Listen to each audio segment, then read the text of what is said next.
하루의 약속을 믿고 어학원에 사표를 던졌던 승호는 배신을 당한 후 한동안 어려운 난환을 보냈다. 교민들이 경영하고 있는 여러 회사들의 이력서를 낸 결과 한 달 급여가 겨우 2만 페소에 불과한 어느 물류회사에 취직이 되었다. 여자친구 애니카는 승호가 근무했던 어학원에서 계속 한국 학생들을 가르치고 있지만 그녀의 급여가 10,000페소밖에 안 되었고 그마저도 절반은 세부에 살고 있는 부모에게 보내고 있었다. 그래서 두 사람은 25,000페소로 매달을 견뎌야 했는데 그것은 한국인으로서 최소 한도의 체면 유지도 안 되는 생활비였다. 1997년 11월 승호와 애니카는 세부로 이주했다. 이주를 결심한 이유는 다루가 있는 마닐라가 싫었고 너무 크고 복잡한 마닐라를 떠나 공기 좋고 해변이 깨끗할 뿐만 아니라 물가가 저렴한 세부에서 살자고 애니카가 졸라댔기 때문이다. 그러나 얼마 후 승호는 양희승 사장을 만났다.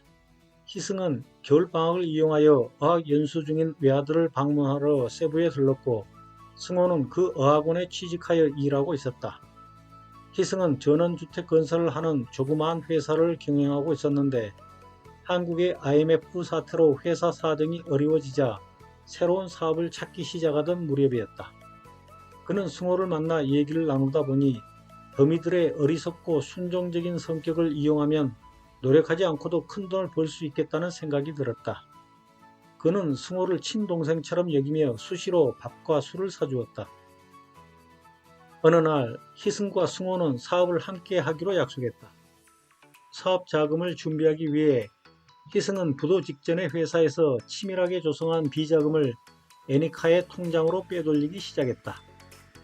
애니카는 자신의 돈이 통장에 입금되자마자 희승의 아내 명의로 세부에서 개설된 계좌로 이체했다.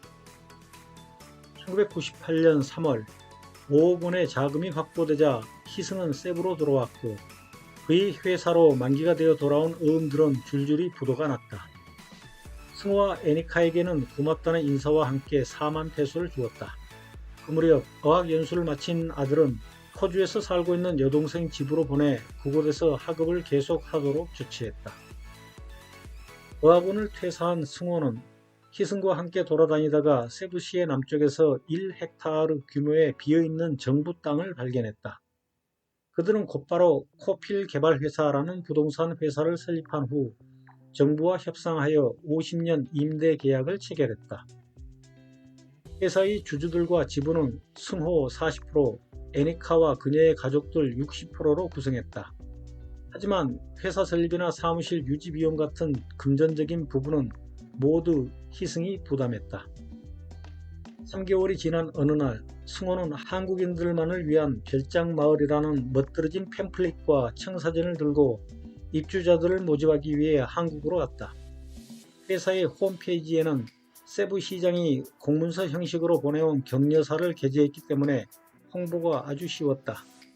희승이 준 리스트를 가지고 각 지역의 부자들을 만나러 다녔다. 그들은 거의 하나같이 돈은 많지만 지식이 적고 허세를 부리는 졸부들처럼 보였다. 필리핀에서는 외국인이 토지를 소유할 수 없기 때문에 50채의 별장을 회사 소유로 지어 한 채당 5천만 원에 50년 기간 동안 한국식 전세 개념으로 분양한다고 설명했다. 분양은 한 달 만에 끝났다. 7월 초 전세 계약을 하러 50명의 계약 예정자들이 세부의 샹그릴라 호텔에 모였다. 그들은 코필 개발 회사에서 제공하는 3박 4일 무료 숙박권을 이용했다. 태풍 닉촐도 이들의 방문에 해방을 놓고 싶지 않은 듯 멀리 동쪽 바다에서 대만 쪽으로 올라가며 금세 소멸해 버렸다. 호텔 체크인을 마치자마자 손님들은 단체로 개발 현장을 답사했다. 그곳에는 희승이 미리 단지를 빙 둘러 담을 쌓아 놓았고 2대의 불도저가 부지런히 땅을 고르도록 지시해 놓았었다. 진입로 입구에는 단지 조감도를 그린 커다란 입간판을 세워놓았다. 둘째 날에는 세부섬 일주 여행을 했다. 노을이 은은하게 퍼질 무렵에 호텔로 돌아온 일행들은 자신들을 위해 만찬 파티까지 준비한 승호와 애니카가 고마워 어쩔 줄 몰라 했다. 그리고 식사와 연회가 한창일 때 몇 차례에 걸쳐 기부금을 두둑이 받은 세부 시장이 그곳에 나타나 한국인들의 투자를 적극적으로 환영한다는 내용의 축사를 함으로써 분위기가 한껏 고조되었다. 그날 공항으로 이동하기 전 회사의 대표이사인 애니카와 각 계약자들이 전세 계약서에 서명했다. 그리고 계약자들은 한국에 돌아가자마자 계약금 25%를 코필 개발 회사의 계좌로 송금했다. 중도금 25%는 단지의 토목 공사가 끝난 후, 잔금 50%는 별장 공사가 끝난 후 입주하기 직전에 지불하는 조건이었다. 1901년부터 1940년까지 살았던 카트리 발라가 말했습니다. 당신의 뱀같이 사악한 마음을 내 어찌 알았겠습니까? 8월 31일 아침부터 송 회장이 다루를 찾느라 전화통에 불이 났지만 그는 외근 중이라는 핑계를 대도록 하고 받지 않았다. 휴대폰도 꺼버렸다. 인체는 약속한 대로 정확히 오전 10시에 마리셀과 함께 정비소에 도착했다. 그는 그들에게 인사를 하면서도 그들의 얼굴을 바라보지 않았다. 사무실에 들어와 회의용 테이블에 4사람이 자리를 잡았다. 그와 리나가 나란히 안쪽에 앉고 인체와 마리셀이 출입구 쪽에 나란히 앉았다. 테이블 중앙에는 잘게 잘라놓은 망고와 파인애플이 넓적한 접시에 담겨 있었다. 4사람은 심각한 얼굴에 대해 억지로라도 미소를 떠올리지 못했다. 다루는 묵묵히 입을 다물고 한마디 말도 하지 않았고 리나는 눈을 테이블에 고정했다. 인체와 마리셀도 입을 열지 않았다. 한참 동안 그와 인체가 숨이 막힐 듯 눈싸움을 하는 동안 서로 마음속에는 오기가 스리면서 분위기는 아슬아슬하여졌다. 이윽고 인체가 먼저 무겁게 입을 열었다. 김 사장, 지난주에 약속했던 재정 보고서부터 보여주게. 다루는 담담하고 사무적인 어조로 말해야 상대의 길을 꺾을 수 있다고 생각했다. 그래서 그는 인체의 눈을 피하지 않고 태연하게 대답했다. 아직 준비하지 못했습니다. 재확인해야 할 항목들이 몇 군데 있어서요. 다음 달 중순까지 완벽하게 준비하여 보여드리지요. 그의 말과 태도에 대해 인체는 이미 예상하고 있었다는 듯 놀란 기색이 없었다. 그러나 분노를 참느라 입술이 가늘게 떨렸다. 약속을 지키지 않는구먼. 나한테는 차를 450만원에 판다고 하고선 실제로는 250만원도 안 되는 헐값에 팔고 있다면서 나를 속인 것인가? 저는 450만원에 판다고 말한 적 없습니다. 하루에 까딱하지 않는 두 눈이 날카롭게 번뜩였다. SEC 등기는 어떻게 되었는가? 그가 이번에는 비웃음이 섞인 콧방귀를 뀌었다. 박 사장님, 수입차 10대가 이미 마닐라에 도착했고 통관 절차를 받아야 한다고 벌써 보름 전에 말씀드린 바 있습니다. 그런데 사장님은 대금 지불 기일을 일방적으로 연기하셨습니다. 대금과 통관 비용은 언제 지불하실 건가요? 어라, 이 녀석이 이제는 나를 형님이라고 부르지 않고 박 사장이라고 부르네. 인체는 그의 어투 변화에 약간 긴장했다. 상대가 벌써 무엇인가 단단히 각오하고 있다는 아미시였다. 지난주에 분명히 말해두었네. 자네가 계약을 이행한 이후에 고려할 것이라고. 수입 대금과 통관 비용은 박 사장님이 우리 회사에 투자하는 금액으로 지불하기로 되어 있습니다. 그러므로 지불 약속을 어길 경우에는 계약 위반이 됩니다. 그는 자신의 말이 상대에게 설득력이 없고 말장난으로 들릴지 몰라도 자신으로서는 상황에 맞는 적절한 대응이라고 생각했다. 잘못을 인정하기가 싫을 때에는 방어보다는 공격하는 것이 유리하다고 생각했다. 설사 그것이 궤변이고 비열한 짓일지라도. 그는 감춰둔 비밀을 들킨 사람처럼 두려워하면서도 야릇한 스릴을 느꼈다. 그의 적반하장식의 태도는 인체를 아연케 했다. 자신의 인내심을 시험해보자는 것인지 그의 버리장머리 없는 말과 태도에 화가 치민 인체가 벌떡 일어났다. 뭐라고? 내가 계약을 위반하고 있다고? 이런 망발이 어디 있나? 자네가 지금까지 나를 속이면서 계약을 위반하고 있었잖아. 인체의 언성과 화난 표정에 옆에서 어색하게 서로를 탐색하며 과일을 먹기만 하던 마리셀과 리나의 얼굴도 긴장으로 딱딱하게 굳어졌다. 그러나 다루는 오히려 더 늙은맞은 미소를 띠며 여전히 빈정거렸다.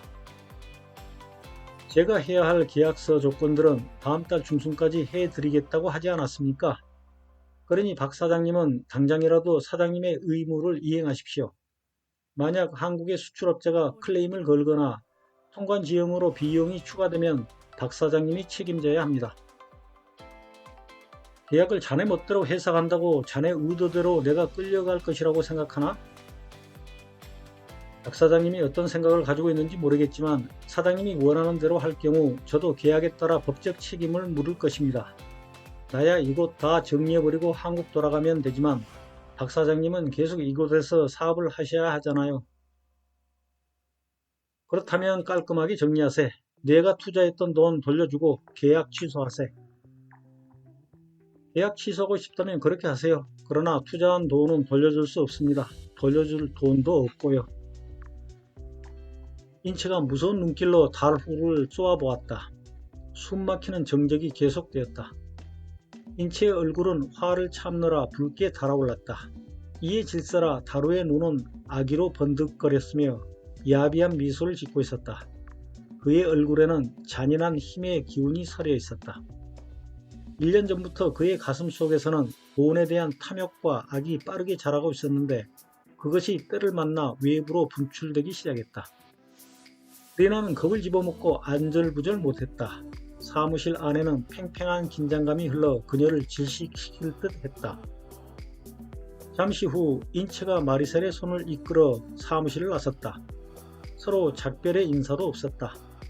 리나만 핏기 없는 얼굴로 문 앞까지 따라 나섰을 뿐 다루는 자리에서 일어나지도 않은 채 문을 나서는 두 사람의 뒷모습을 잡아먹을 듯이 매섭게 노려보고 있었다.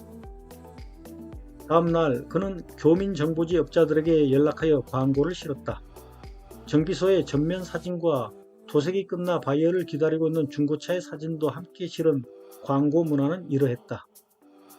현재 성업 중인 자동차 정비 공장과 중고 수입차 판매업에 투자하실 분을 모십니다. 연 수익률 투자금의 100% 보장. JD 인터내셔널. 9월 첫째 주부터 매주 이 광고가 실렸고 그는 많은 문의를 받았으며 상담을 하느라 입에서 쉰내가 날 지경이었다. 인체도 이 광고를 보았다. 아무래도 자기와 같은 피해자가 줄을 이을 것 같은 불길한 예감이 들었다.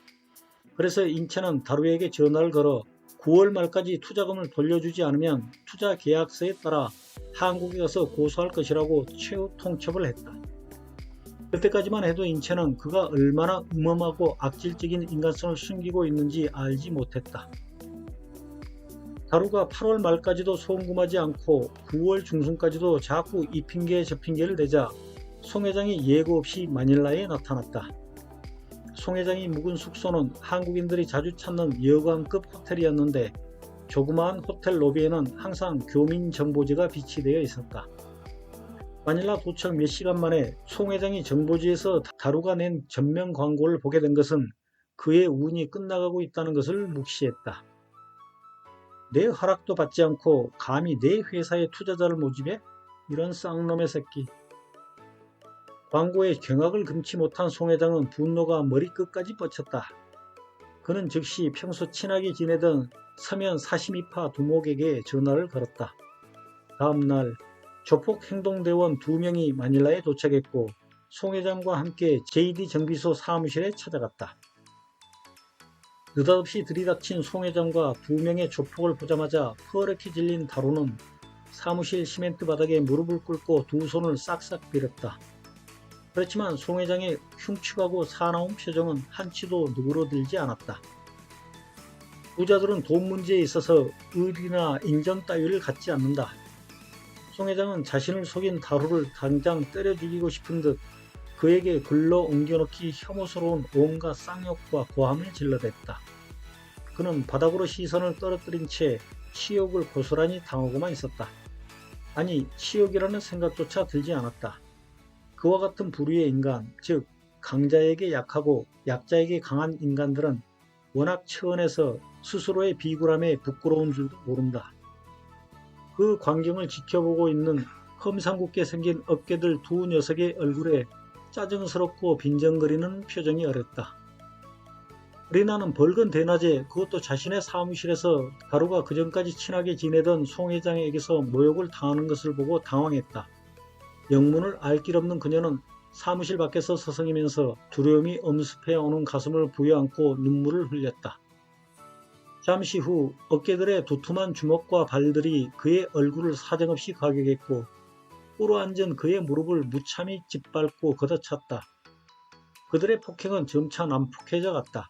그가 비명을 질렀다. 겁에 질린 개가 깨갱깨갱 짖는 것 같았다.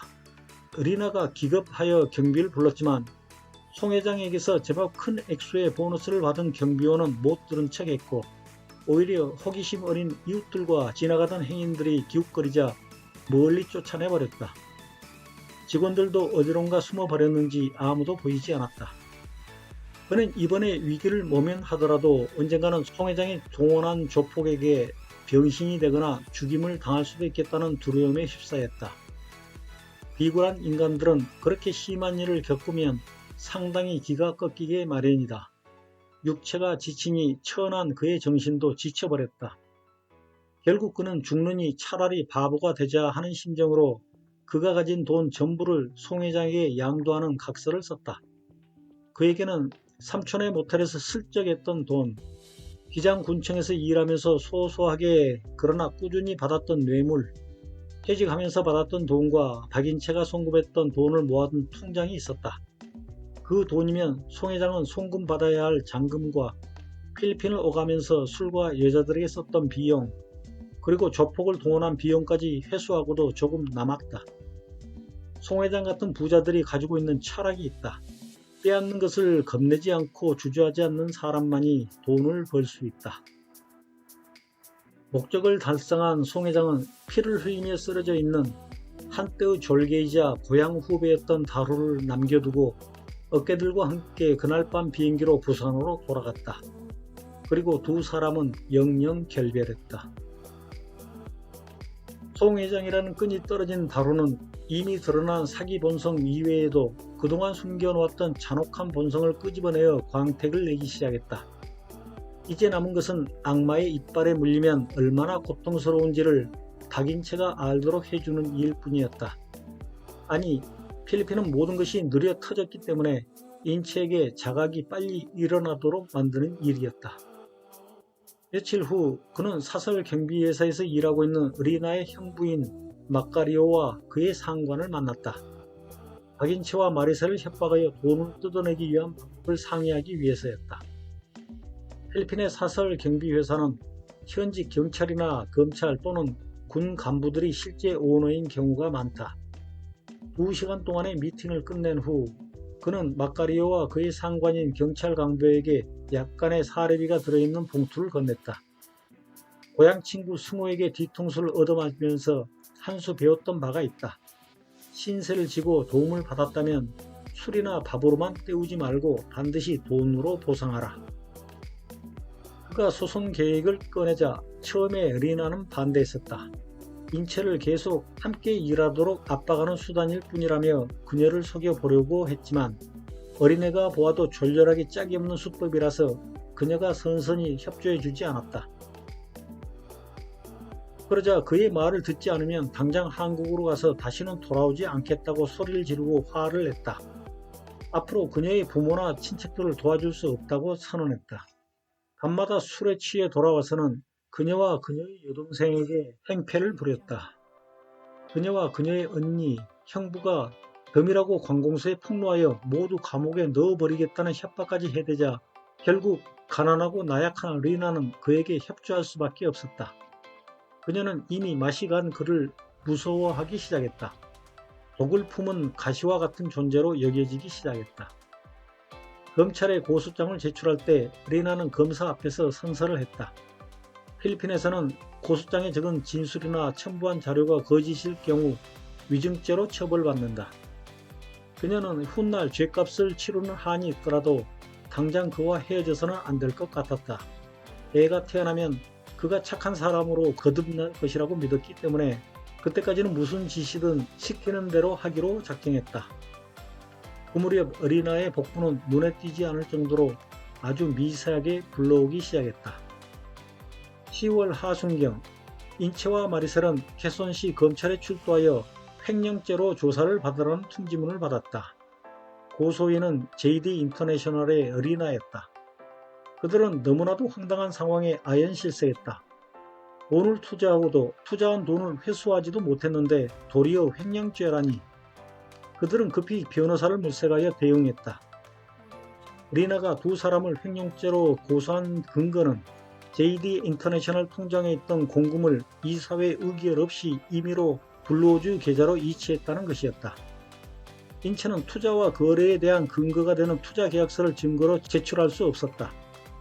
왜냐하면 그 계약서에는 더미 방지법을 위반한 조항들이 있기 때문이었다. 인체의 변호사는 문제의 통장이 블루오즈에서 차용한 돈을 관리하기 위한 목적의 계좌였고 애초에 블루오즈에서 돈을 빌릴 때에도 이사회 의결 없이 주주들 간에 구두로 합의하였기 때문에 빌린 돈을 갚기 위해 이체한 행위는 횡령이 아니라고 주장했다. 마리셀과 리나 사이의 지분 양도 계약서, 리나가 은행에 제출했던 계좌 개설 신청서와 블루오즈와 JD 인터내셔널 사이의 모든 거래를 입증하는 은행 자료를 첨부했다. 인체 측의 무혐의 주장을 추가로 뒷받침하기 위해 블루오즈에서는 JD 인터내셔널의 차용금 상환 소송을 냈다. 차용금 600만 페소 중에서 중도에 변제한 349만 페소를 공제한 잔액 251만 페소를 갚으라는 소송이었다. 리나 측에서는 이사회 의결 없이 블루오즈로부터 차용한 사실을 인정하게 되면 이사회 의결 없이 차용금을 변제한 사실도 인정할 수밖에 없는 자가당착에 빠지게 되어 차용한 사실 자체를 부정하였다. 그러자 인체 측에서는 차용한 사실이 없다면 박인채와 마리셀이 횡령했다는 돈의 출처는 어디냐고 따졌다. 차용한 적이 없다면 차용한 돈을 도난당했다는 말은 자기 무술이다. 그러나 여기에는 또 문제가 도사리고 있었다. 그것은 검찰의 기소 여부였다. 피해자가 억울하든 말든 죄가 있든 말든 검찰에 접수된 사건은 무조건 조사를 하는데 특히 외국인이 관련되어 있으면 돈벌이의 좋은 기회로 삼는 것이 필리핀의 검찰이나 경찰이다. 게다가 필리핀에서 10만 페소 이상의 횡령죄는 보석이 허용되지 않는 중범죄다. 그러므로 만일 검사가 기소하여 재판을 진행하겠다고 결정하면 인체와 마리셀은 즉시 구속이 되고 구속된 상태에서 길고 힘겨운 재판을 받아야만 한다. 필리핀에서는 고소인의 마음먹기에 따라서 재판을 1년 또는 그 이상 끌어버릴 수 있다. 필리핀의 감옥은 너무나 많은 재소자들에 비해 면적이 턱없이 좁기 때문에 재소자들이 한꺼번에 동시에 잘 수도 없어서 매일같이 교대로 칼잠을 자야 하고 성폭력이 자행되고 있다고 소문나 있었다. 인체는 마리셀과 함께 처가로 찾아가 장인 어른과 이 문제를 상의했다. 그는 디젤 엔진 수리 전문가인데 오랫동안 천식과 당뇨병을 앓고 있어서 일을 제대로 할 수 없는 데다가 치료비로 많은 재산을 써버려 삶이 신선스러워 보였다. 하지만 마리셀은 아버지가 알고 있는 사람들 중에 도움을 줄 수 있는 이가 있을 것이라고 기대했다. 마리셀이 자초지종을 설명하고 나자 그는 인체와 마리셀을 보며 곤잘레스에게 부탁해보자. 그 사람은 경찰 간부니까 뭔가 방법이 있을 것이야. 고 말하자 마리셀의 눈이 휘둥그레졌다. 네? 곤잘레스 고모부는 지금 재판받고 있지 않나요? 지난달에 고모가 저를 찾아와서는 고모부가 살인사건에 연루되어 소송 비용이 필요하다며 돈을 빌려갔어요. 그랬었구나. 나도 얼마간 돈을 빌려주었는데 곤잘레스는 이글레시아니 크리스토에서 지원하고 있으니까 아무 문제 없을 거야. 내가 한번 알아보마. 잠시 기다려라. 여기에서 이글레시아니 크리스토는 필리핀 자생 기독교 단체입니다. 인체의 장인이 곤잘레스의 아내에게 전화를 했다. 장인의 여동생이다. 그런데 통화 중에 그의 얼굴이 점점 어두워지고 심각해지고 있었다. 그럼 너와 애들은 어떻게 생활하느냐? 알겠다. 이제 그만 울어. 힘들면 얘기하고 몸조심해라. 여동생과의 통화를 끝낸 장인이 잠시 입을 다물고 있다가 걱정스러운 얼굴을 하고 있는 마리셀을 쳐다보았다. 곤잘레스가 지난주에 5년형을 선고받고 감옥에 수감되었다고 한다. 내 고모가 경황이 없어서 아직 아무에게도 알리지 못하고 있었다며 민간인을 5명이나 죽였다는데 피해자 가족들 중에 이글레시아니 크리스도 신도가 있었나봐. 이거 참. 어머나 어떡해. 마르셀의 입에서 비명이 터졌고 장인은 후 하고 한숨을 내쉬고는 힘이 쭉 빠져버린 목소리로 말했다. 다른 사람을 한번 알아보고 연락하마. 불과 몇 분 만에 그의 얼굴에는 병색이 짙게 물들어갔고 마른 기침을 토해내기 시작했다. 다루는 인체와 마리셀을 횡령죄로 고소해 놓으면 그들의 기가 꺾여 자신을 한국에서 고소할 엄두도 못 낼 뿐만 아니라 이 기회에 그들로부터 좀 더 많은 돈을 갈취할 수 있을 것이라고 생각했다. 그는 이미 자신의 알량한 지식과 능력만으로는 부자가 되는 것이 불가능하다는 것을 어느 정도 파악하고 있었다. 그리고 필리핀에서는 머리를 잘만 굴리면 교민들에게 사기와 협박을 적절히 구사하여 쉽게 거금을 긁어 모을 수 있을 것 같았다. 일단은 인체에게 달라붙은 기생충이 되기로 했다. 조금 더 압박하면 인체가 살려달라며 고소를 취하해 달라며 몇천만 원을 가져올 것이다. 그는 인체의 돈을 이미 우려먹었고 이제는 인체에게 없는 죄를 뒤집어 씌워 괴롭히면서 돈을 추가로 갈취할 수 있을 것이다. 사기쳐서 돈 벌고 사기당한 피해자를 또 협박하여 돈 뜯는 비법이었다. 아, 이렇게 쉽게 돈을 벌 수 있는데 왜 복잡한 무역업이나 정비업으로 골치를 썩여야 했단 말인가. 그렇지만 무언가 그럴듯한 사업체가 있어야 먹잇감을 유인할 수 있다. 그래서 첫 먹이인 인체가 그의 의도를 교민사회에 소문내고 다녀서는 안 되겠기에 인체에 혼을 빼고 입을 틀어 막아야만 했다. 방법이 더럽고 악질적이더라도 그가 먼저 살아야 했다. 그가 먼저 부자가 되어야만 했다. 이 비법이 널리 소문나지만 않는다면 앞으로도 인체처럼 순진한 교민들을 상대로 두고두고 써먹을 수 있을 것이다. 탐욕이 자제력을 잃고 그의 피 속에서 전율했다. 심장이 뛰고 눈이 충혈되고 악심이 온몸에 번져나갔다. 원래 부자들이 다 그러하지 않던가. 수단과 방법을 가리지 않고 남을 짓밟아 남보다 먼저 부자가 된다. 그 다음에는 짓밟힌 자들에게 미소를 지으며 다가가 알량한 적선을 던져주면서 자선가가 되는 것이다. 미덕의 주인공이 되는 것이다. 횡령죄로 고소당한 것 때문에 인체와 마리셀은 매일 극단의 불안과 불면증에 시달렸다. 어느 날 밤 인체가 구치소 안에서 죄수들에게 폭행을 당하는 악몽에 시달리다 깜짝 놀라 깨어 눈을 떠보니 마리셀도 악몽을 꾸다 일어났는지 파리한 얼굴로 침대에 우두커니 앉아 망연자실해 있었다. 아내의 애처로운 모습에 그의 가슴은 천길 낭떠러지로 떨어지는 듯했고 가위 눌렸던 심장은 순식간에 김다루에 대한 분노의 불길로 활활 타올랐다. 샤퍼가 노래했습니다. 당신이 악몽에 쫓기고 삶의 멍에에 짓눌려 몸을 뒤척이며 돌아 누울 때 당신 곁에서 잠자던 나는 잠에서 깨어나 당신이 얼마나 늙었는지를 새삼 느낍니다. 인체는 변호사를 통해 이상한 소문을 들었다. 사건을 담당하는 검사에게 다루 측 경찰이 접근했고 기소를 이끌어내기 위해 5만 페소를 제시했다는 것이었다. 그 소문을 인체의 변호사에게 귀뚱한 브로커는 인체 측에 10만 페소를 주면 불기소 처분을 받게 해주겠다고 제시했다. 인체 지인들의 조언은 두 갈래로 나뉘었다. 첫 번째 갈래는 김다루를 만나 적당한 돈을 줘버리고 합의하라는 것이었고 두 번째 갈래는 사기와 협박꾼에게는 합의가 무의미하니 정면 돌파하라는 것이었다. 두 번째 갈래의 조언을 하는 지인들은 이렇게 말했다. 박 사장, 한 번 사기꾼은 영원한 사기꾼이에요. 게다가 그는 무고까지 했어요. 그에게 합의해 주는 것은 밑빠진 독이고 또 다른 핑계와 빌미를 찾아내어 끊임없이 더 많은 돈을 요구할 것이 분명해요.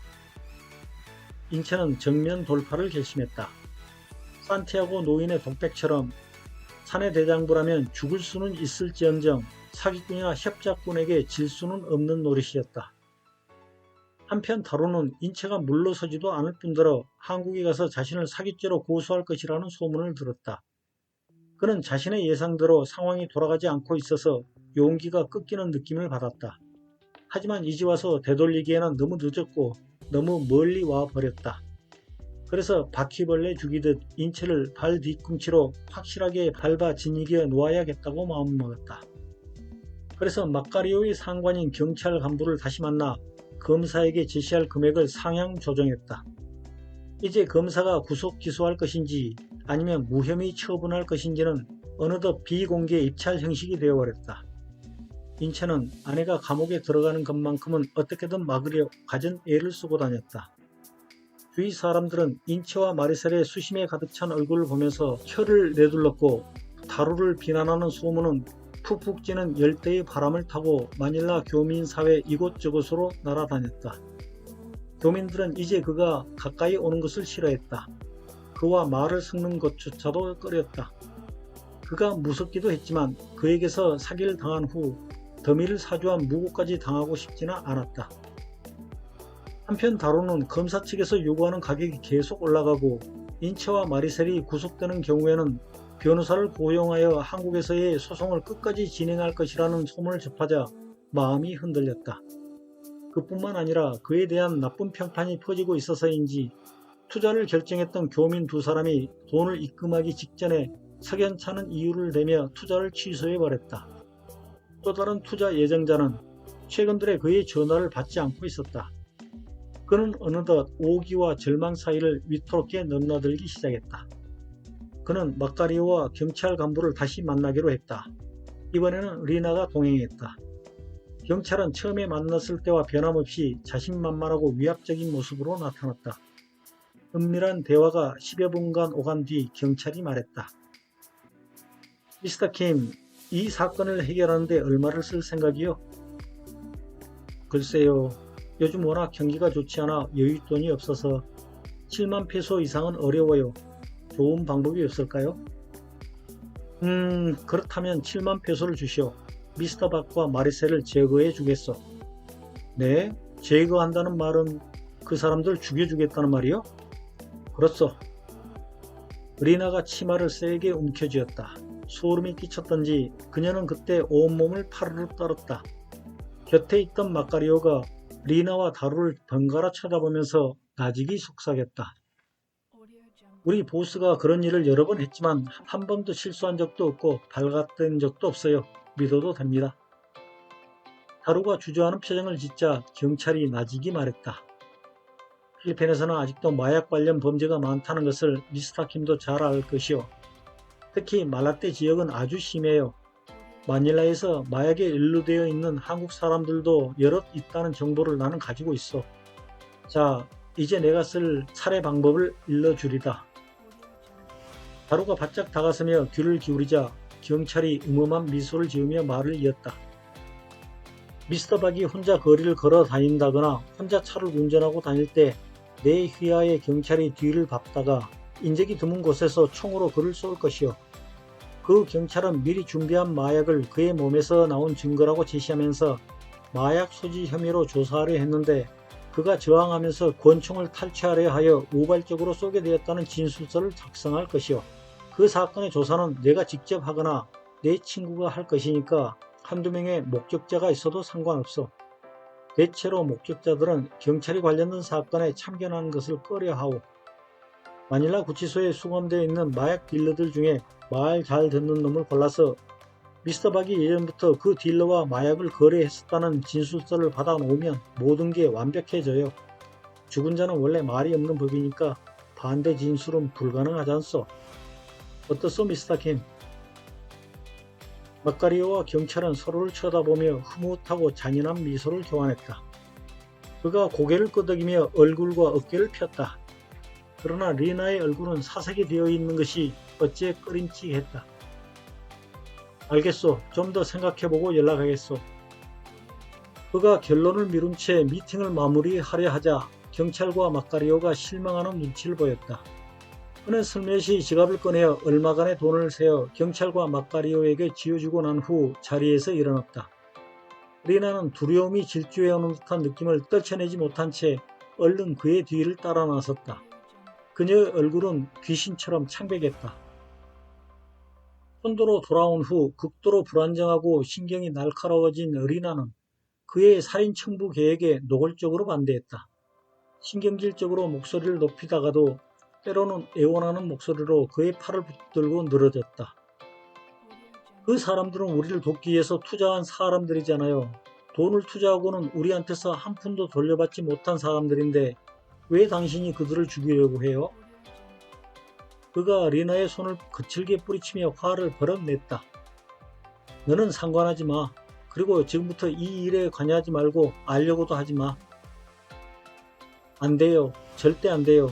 만일 그 사람들에게 무슨 사고라도 나면 마리셀 씨 가족들이나 친척들이 가만히 있지 않을 거예요.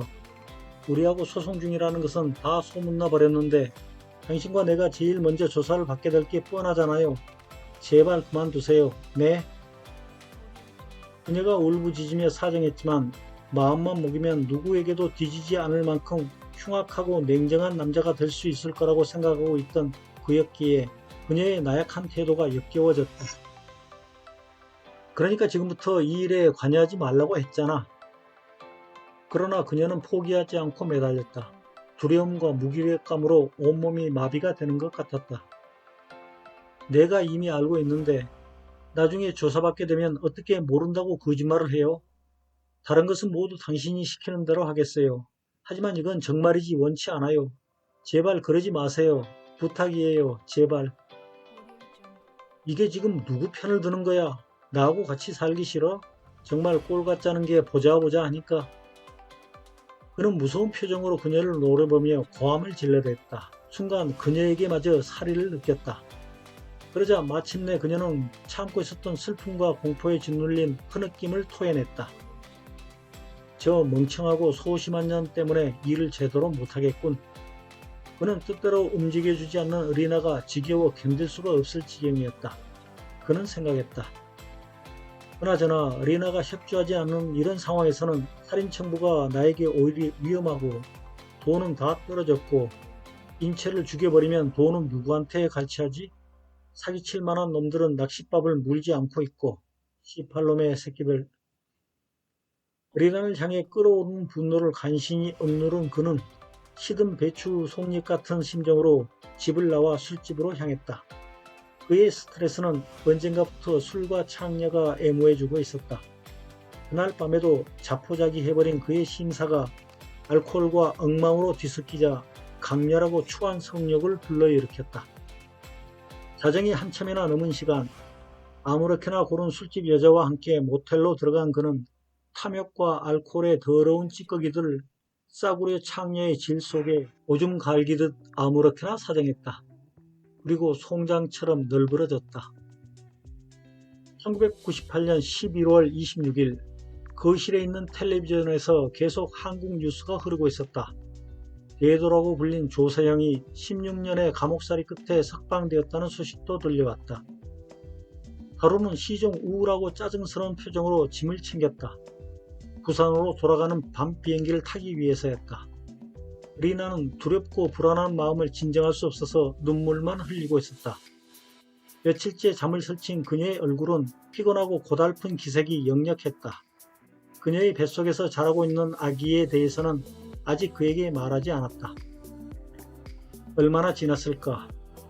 눈물을 훔친 그녀가 얘기할까 말까 망설이다가 물었다.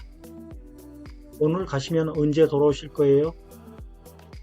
지금으로서는 나도 몰라. 가봐야 아니까. 내가 연락할 때까지 얌전히 기다리고 있어.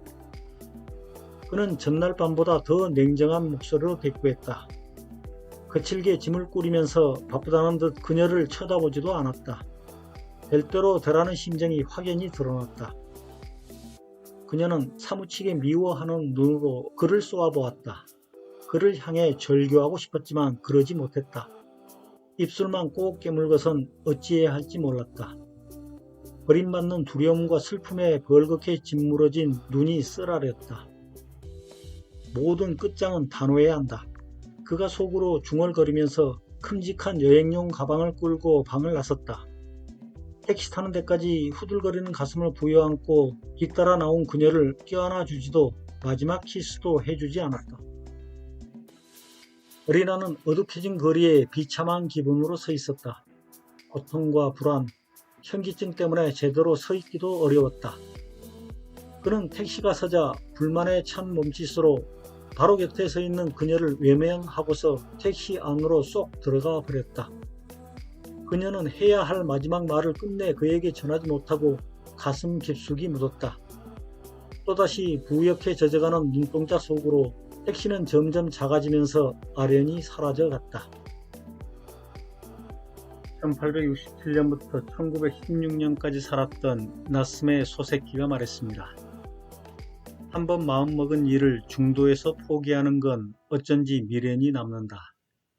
그것도 비리가 이쪽에 있다면 모르지만 이른바 정의를 위해, 인도를 위해서라면 비록 개죽음을 당하더라도 나아가는 것이 의무를 아는 남아의 본뜻일 게다.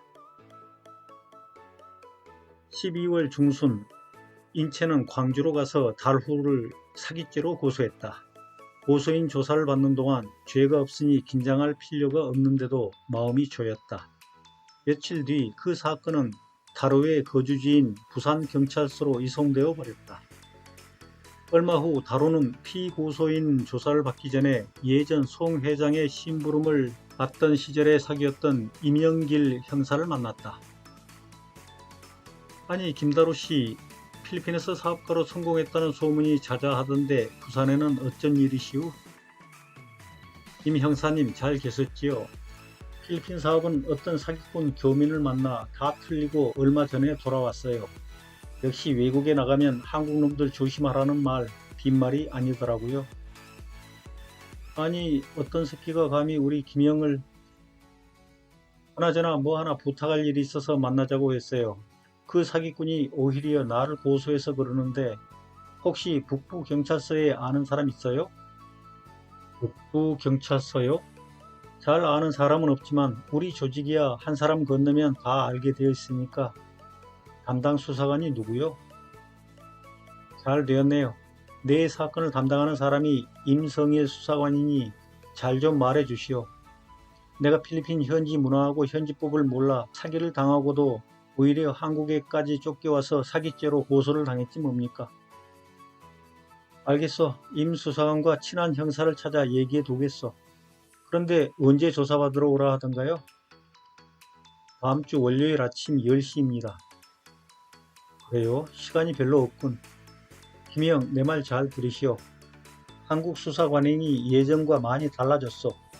민주화가 어떻고 인권이니 뭐니 떠드는 놈들 때문에 요즘에는 수사관들이 피고소인을 닥달하지 못해. 그러니 첫째, 수사관들 앞에서 김영이 유리하다 싶으면 아무 거짓말이라도 마음껏 하시오. 둘째, 김영에게 불리하다 싶은 것은 무조건 부정하고 상대방이 증거를 제시하면 조작된 것이라고 주장하시오. 수사관이나 검사가 필리핀까지 가서 진실 여부를 확인할 것도 아니니까. 알겠어? 수사관 앞에서 거짓말을 해도 돼요?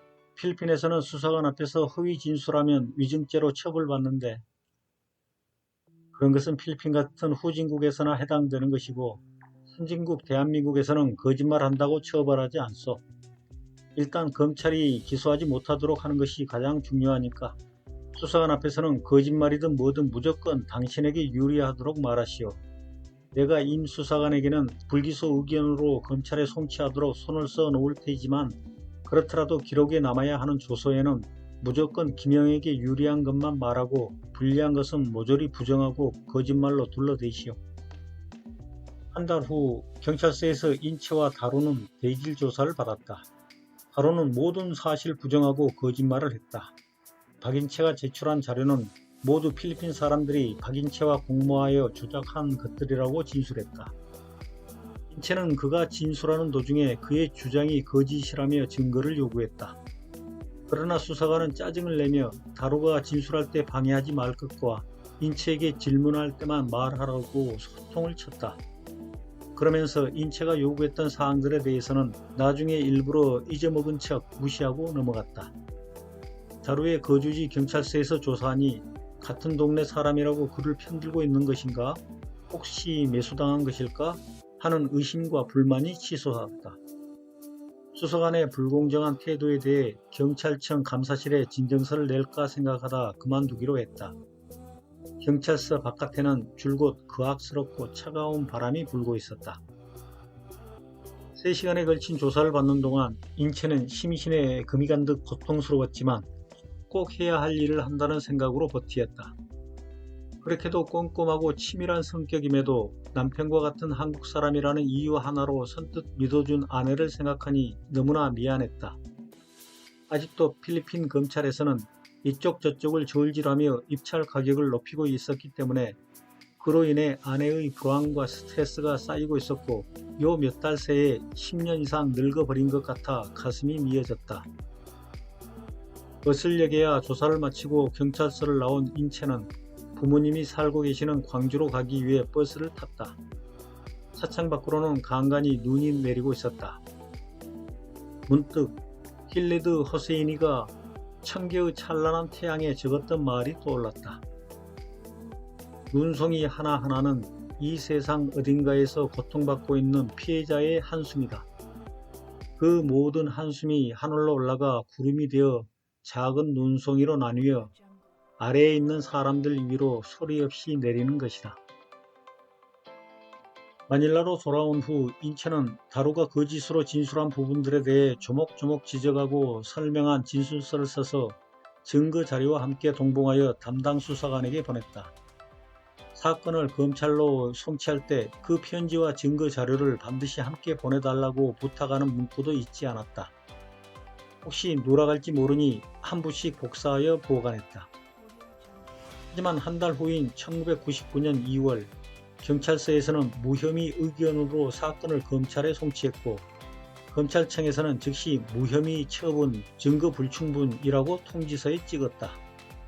무혐의 처분 이유로 김다루가 허위 진술했던 사항들만 조목조목 나열되어 있었다.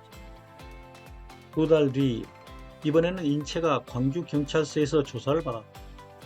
김다루가 인채를 무고죄로 고소한 것이었다. 인채는 의의가 없었지만 성실하게 조사에 임했고 모든 것을 사실대로 진술했다. 얼마 뒤에 인채는 무혐의 처분을 받았다.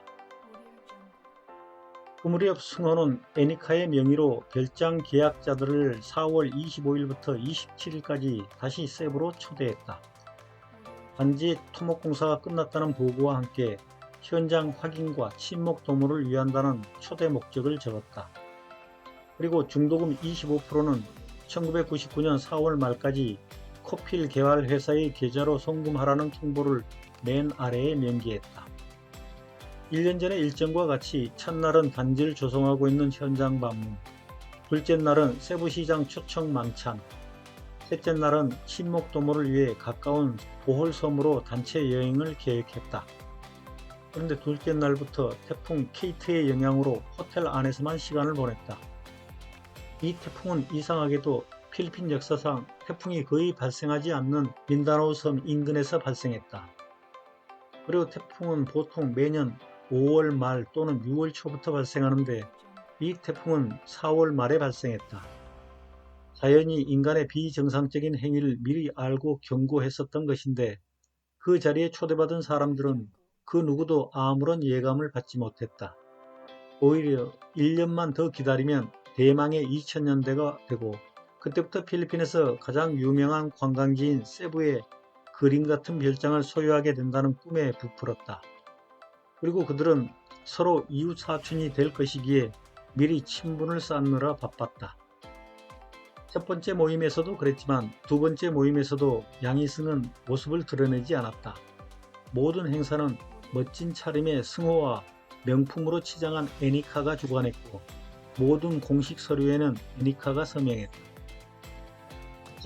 젊은 친구가 외국에까지 와서 이렇게 대단한 사업을 추진할 수가 있었을까? 머지않아 청년 재벌이 탄생하겠어. 이승호 사장의 약혼녀라고 하는 저 애니카라는 아가씨가 세부 섬에서는 유력한 집안의 딸이래요 글쎄. 젊은 승호의 사업 능력과 필리핀 고위 정치인들과의 친밀한 모습은 계약자들에게 감동을 불러일으키기에 충분했다. 벤츠나 BMW를 타고 다니고 값비싼 옷을 입고 명품백을 들고 있으면 무조건 상류층이라고 단정하는 어리석은 한국인들. 얼마간의 정치자금을 기부하면 식사 자리에 나와주고 만찬장에 나와서 격려사를 해준다는 필리핀 정치인들의 문화와 관습을 그들은 모르고 있었다. 한국으로 돌아간 그들은 25%의 중도금을 코필 개발 회사 계좌에 송금했다. 며칠 후 양희승과 이승호는 손익 계산을 했다.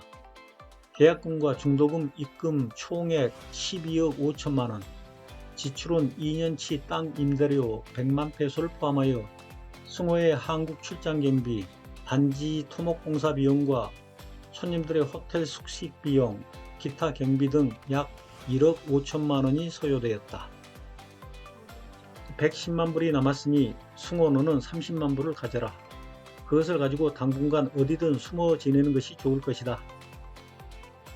아니 사장님은 뒤에 계시고 일은 제가 다 했는데 제가 더 많이 가져야 하는 것 아닙니까?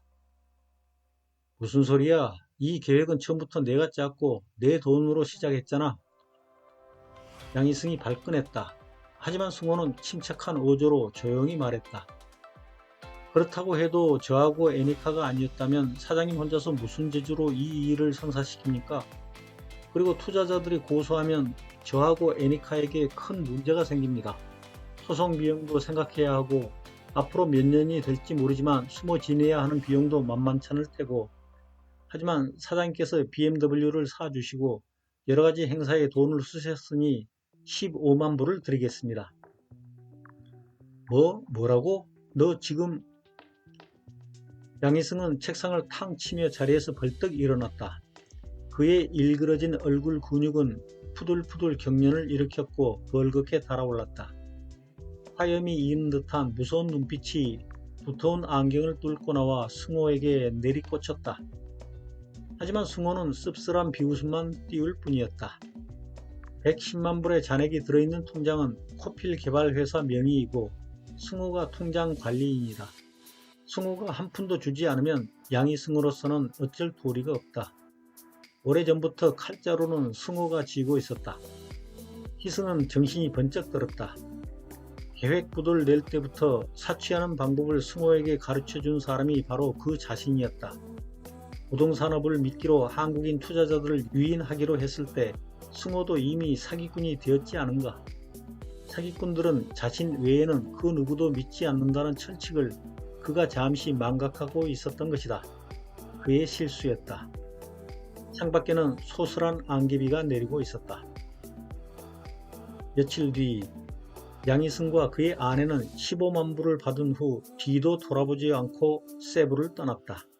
승호는 소송 비용에 쓰라며 상당한 액수를 애니카에게 쥐어준 후 그녀와 헤어졌다. 그리고 잠적했다. 몇 달 뒤에야 사기라는 것을 알아차린 계약자들이 소송을 걸었지만 애니카와 그의 가족은 이승호의 덤이었다고 자수하여 모든 책임을 한국인에게 떠넘기는 바람에 그들의 법정 다툼은 이상하게 흘러가 버렸다. 필리핀 정부는 피해자들과 직접 계약한 적이 없기 때문에 그들의 손실이나 그들과 코필 개발 회사 사이의 계약 이행에 대한 아무런 책임이 없다며 발을 뺐다. 피해자들은 한국 검찰에 이승호를 고소했지만 그는 조사받으러 나타나지 않았다. 아예 한국에 들어가지 않았고 어디에 있는지 그의 행방을 아는 이가 없었다. 결국 투자금을 회수할 방법을 찾지도 못한 채 필리핀에서의 소송 비용만 계속 불어나게 되자 피해자들이 하나둘 이탈하기 시작하더니 1년 뒤에는 아무도 그 사기 사건에 대해 신경 쓰는 이가 없게 되었다. 한편 다루가 한국으로 돌아간 후 마닐라로 돌아오지 않자 돈이 바닥난 JD 인터내셔널 측에서는 더 이상 소송 비용을 감당할 수가 없었고 패소가 거의 확실시되는 사건이어서 하는 수 없이 변호사와의 계약을 해지했다. 그 즈음에 웬 깔끔하게 각이진 제복 차림의 경찰관 한 명이 마리셀의 가게에 찾아왔다. 조용한 장소에서 얘기를 하고 싶다며 하여 마리셀은 가게 안쪽에 있는 인체의 집무실로 안내해서 함께 들어갔다. 그녀는 막연한 불안감과 불쾌감을 느꼈다. 그 경찰은 얼마 전에 다루에게 살인 청부를 자원했었던 마카리오의 상관이었으나 마리셀과 인체가 그들의 관계를 알 틈이 없었다. 격리 여직원이 준비하는 커피가 나올 때까지 세 사람은 부자연스러운 미소만 주고받았을 뿐 아무도 먼저 말을 꺼내려고 하지 않았다. 어색한 긴장감이 조그마한 인체의 사무실을 가득 채웠다. 커피가 세 사람 앞에 놓이자 그제야 경찰은 인체를 거만하면서도 느끼한 표정으로 쳐다보면서 그가 찾아온 목적을 단도직입적으로 털어놓았다. 자신이 살인 교사를 받았노라고 했다. 그 말에 인체와 마리셀의 가슴이 철렁 내려앉았다. 머리털이 곤두서고 온몸에 소름이 끼쳤다. 두 사람의 불안하고 당황한 눈빛에 만족한 듯 경찰이 차분하게 말을 이었다. 며칠 전에 누군가가 미스터 박을 죽여달라며 7만 페소를 주고 갔어. 그 사람의 이름은 지금 밝힐 수 없으니 일단 K라고 합시다. 그런데 내가 은밀하게 뒷조사를 해보니 미스터 박은 훌륭한 사람이고 오히려 K가 나쁜 사람이더이다.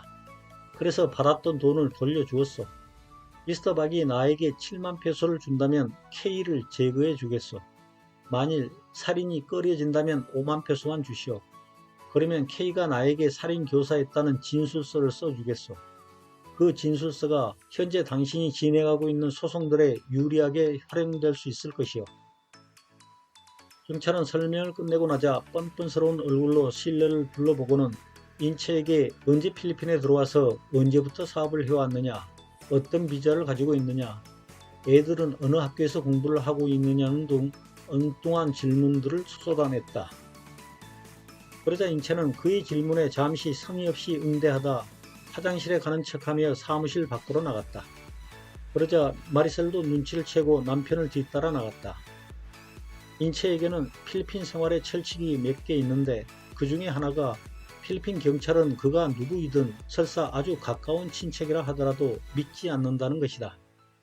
경찰 간부인 처 고모부도 무고한 민간인을 살해하고 감옥에 들어가 있다고 하지 않던가. 그는 이 경찰놈이 미끼를 들고 찾아온 것이라고 직감했다. 그는 미끼를 물 생각이 전혀 없었다. 즉시 변호사에게 전화를 걸어 상의하라고 아내에게 일렀다. 잠시 후 인체가 다시 사무실로 돌아왔고 때마침 여직원이 들고 온 과일을 경찰에게 권하면서 곧 화제를 날씨와 마닐라의 교통체증 문제로 돌렸다. 인체는 경찰이 소파 의자에 깊숙이 몸을 묻고 느긋하게 얘기하는 걸 무덤덤하게 들었다. 10여 분이 지나자 마리셀이 전화기를 귀에 대고 들어오더니 경찰에게 넘겨주면서 변호사가 통화하고 싶다고 말했다. 순간 경찰의 표정이 일그러지면서 자세를 고쳐 앉았다. 잠시 후 얼굴이 활활 달아오른 경찰은 통화가 끝나자마자 자리에서 일어서며 조금 전에 했던 그의 말은 농담이었으니 잊어달라고 인체 부부에게 정중하게 말하고선 황급히 나가버렸다. 한편 필리핀 검사 측의 입찰 시도에 인체는 변호사 한 사람을 더 선임하는 것으로 대응했다. 죄도 없는 무고 사건을 돈으로 해결하려다 자칫 공무원 매수죄까지 덮었을 수 있는 위험이 도사리고 있었기 때문이다. 결국 변호사들의 노력으로 횡령사건이 무혐의 처리되었다. 그리고 다시 얼마 후 차용금 반환 소송도 인체 측이 수월하게 승소했다. 판결문을 받아든 그는 재빨리 JD 인터내셔널의 장비와 차량들에 대해 압류 신청을 했다. 그러고 나서 마리셀은 리나를 무고죄와 위증죄 그리고 명예훼손죄로 고소했다. 리나는 돌아오지 않고 연락도 되지 않는 다루를 석 달 동안 기다리다 콘도의 임대 계약을 해지했다. 정비소는 다행히도 김다루와 박인채가 크게 다투기 전에 1년치 임대료를 미리 지불했었기 때문에 당분간은 그곳에서 머무를 수 있었다. 중고차 수입이 끊기고 수리할 차도 없어서 정비사들과 경비원을 모두 해고한 후 정비소 안에 있는 사무실로 거처를 옮겼다. 하루가 떠난 후 아무도 관리하는 이 없이 방치되어 있던 사무실은 피가 차고 곰팡내가 풍겨 일신연스러웠다. 며칠 후에는 리나의 언니네 가족도 옮겨와서 다 함께 살림을 합쳤다. 그러나 이사한 지 한 달도 채 안 되어 법원으로부터 정비소 안에 있던 장비들, 사무실 집기들, 그리고 아직 팔리지 않은 중고차들에 대한 압류 통지가 날아왔다. 블루오즈 측의 청구를 법원에서 받아들인 것이었다. 마리셀이 고소한 무고죄, 위증죄와 명예훼손죄에 대해 조사를 받으러 나오라는 검찰의 통보도 받았다. 리나는 놀라지도 않았고 당황하지도 않았다. 대부분의 가난한 필리핀 사람들이 그러하듯이 리나도 그 모든 일이 신의 뜻이겠거니 하며 체념하고 담담하게 받아들였다. 그녀는 점점 불러오는 배 때문에 당분간은 예전처럼 술집에서 일할 수도 없었다. 가로도 연락을 해오지 않아 어떻게 살아야 할지 막막했다. 그의 한국 주소를 알고 있으니 찾아가 보라고 주위에서 조언했지만 그 남자가 자신을 사랑하지 않는다는 것을 이미 알았기 때문에 절대로 그러고 싶지 않았다. 애는 낳아서 애 아빠하고는 다른 인성의 사람으로 혼자 키우기로 했다. 필리핀 사람들이 믿기에 아기는 남자가 사랑의 행위로서 여자에게 남긴 것이 아니다. 신이 아기의 엄마에게 주신 선물이다. 신의 선물을 소중히 다루기 위해 매일매일 몸가짐을 조심히 했고 그 남자를 미워하거나 원망하지 않기로 했다. 속으로는 걱정이 되었지만 그들은 걱정보다 농담을 더 많이 나누며 어떻게든 현실에 적응하려고 노력했다.